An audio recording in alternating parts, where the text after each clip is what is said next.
एक बहुत धनवान सेठ था। उस सेठ के पास जितना ज्यादा ध्यान था वह उतना ही ज्यादा कंजूस भी था।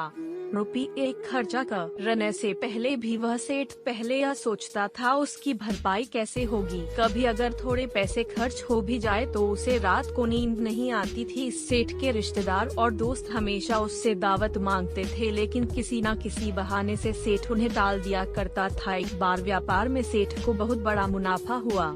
सेठ के दोस्त और रिश्तेदार उसके पीछे पड़ गए कि अब तो उसे दावत देनी ही पड़ेगी। सेठ ने उन्हें काफी टालने की कोशिश की, लेकिन वह नहीं माने।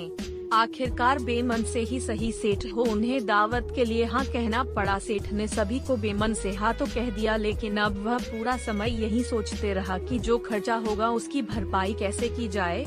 इसी चिंता में उसे रात को नींद भी नहीं आई। लगातार सोचते रहने के कारण आखिरकार उसके दिमाग में एक युक्ति आई। सेठ ने तय किए दिन सभी को दावत पर बुलाया। हलवाई तरह तरह के पकवान बनाने लगे। पकवान की खुशबू से अड़ोस पड़ोस महक उठा। एक तरफ जहां सभी लोग पकवानों की खुशबू में खोए हुए थे, दूसरी तरफ सेठ ने अपने नौकरों को बोलकर सभी के चप्पल और जूते बोरों में भरवा लिया और शहर में व्यापारी के पास गिरवी रखवाने के लिए बोल दिया। सेठ ने नौकरों को व्यापारी से कहने के लिए कहा कि इन सभी जूते चप्पल के मालिक आकर इन्हें छुड़वाएंगे। इनके बदले जो भी पैसे बनते हैं वह सेठ को दे भेजवा जाए। व्यापारी ने सेठ की बात मानते हुए सभी जूते चप्पलों को गिरवी रख लिया और उनके बदले में अच्छी रकम सेठ को भिजवा दी। इस बात से अनजान सभी रिश्तेदार और दोस्त सेठ के घर स्वादिष्ट भोजन करने में मगन थे।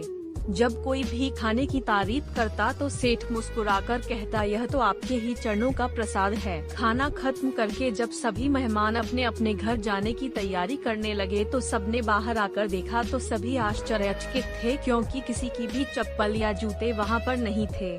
सभी सोच में पड़ गए कि इतने सारे जूते चप्पल कहां जा सकते हैं। सभी को परेशान देखकर सेठ ने सारा सच उन्हें बता दिया और बड़ी ढीठता से कहा, जो भी अपने जूते या चप्पल वापस पाना चाहता है वो शहर में व्यापारी के पास जाकर उन्हें छुड़वा सकता है। सभी दोस्त और रिश्तेदार उस समय को कोसने लगे जब उन्होंने सेठ से दावत की मांग की थी।